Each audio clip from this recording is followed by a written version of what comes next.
Добър ден, драги ученици! Добре дојдовте во училница. Предметот за кој што ќе зборуваме денес е физика за 8 одделение. Нашата наставна содржина е менување на насоката на светлината. Јас сум наставник Невенка Јовановски по математика и физика во Основно училиште ОУ Борис Трајковски во Моноспитово. Што всушност е менување на насоката на светлината? Тоа е прекршување или рефракција, каде што настанува промена на насоката на ширење на бранот при неговото преминување од една во друга преносна материјална средина. Ваквиот феномен се објаснува со помош на законите за запазување на енергијата и импулсот.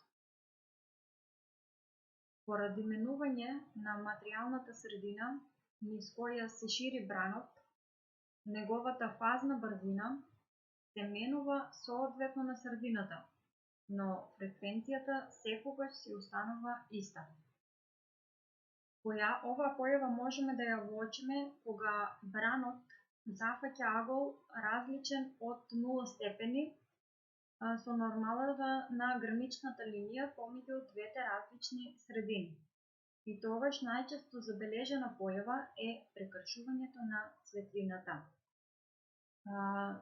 Сето ова можеме да го објасниме преку следните два примери. Овде имате дадено две фотографии.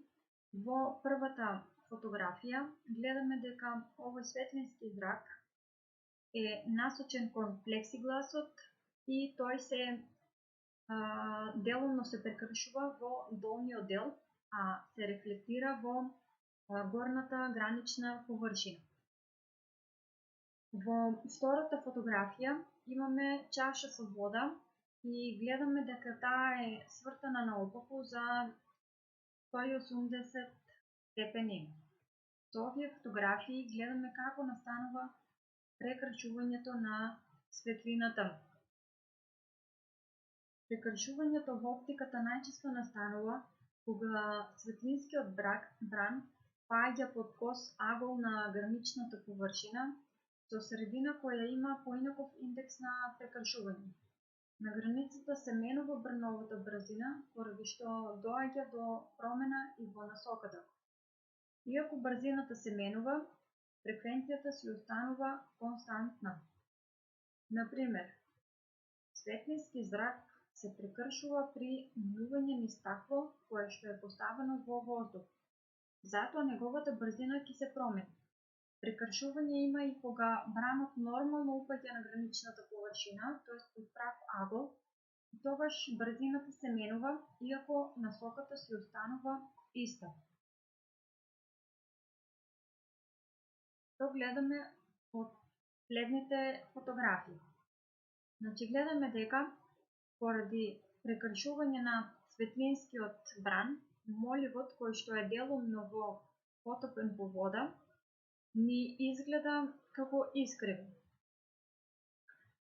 Светлинските бранови кои што поаѓаат од точката X ја минуваат својата насока, пошто изгледа како да тргнуваат од точката Y.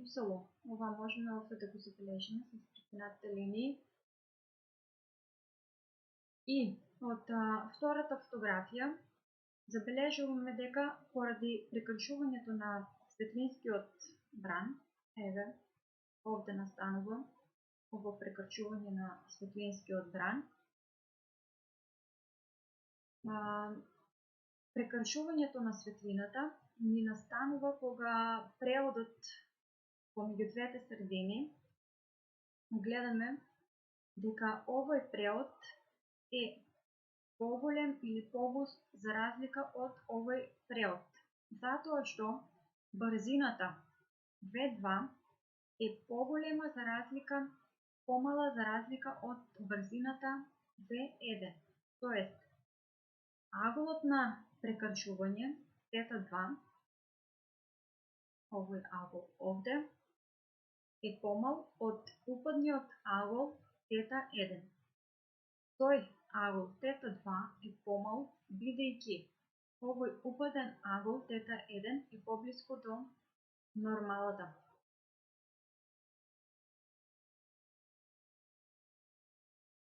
Кога светлината преминува од една прозорна средина во друга прозорна средина. Таа преминува кога на границата од двете средини ја променува насоката на распространување. Значи, оваа појава се нарекува прекршување на светлината. Гледаме овде границата на распространување и таа ја менува нејзината насока.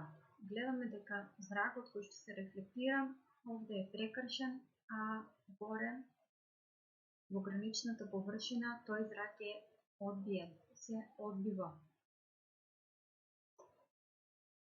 Зошто се прекршува светлината? Во различни прозорни средини светлината се распространува со различна брзина. Например, брзината на светлината во воздухот изнесува околу 300.000 km во секунда.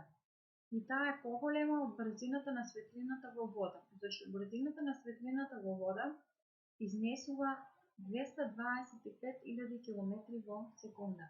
И поради тоа велиме дека водата има поголема оптичка густина од воздухот.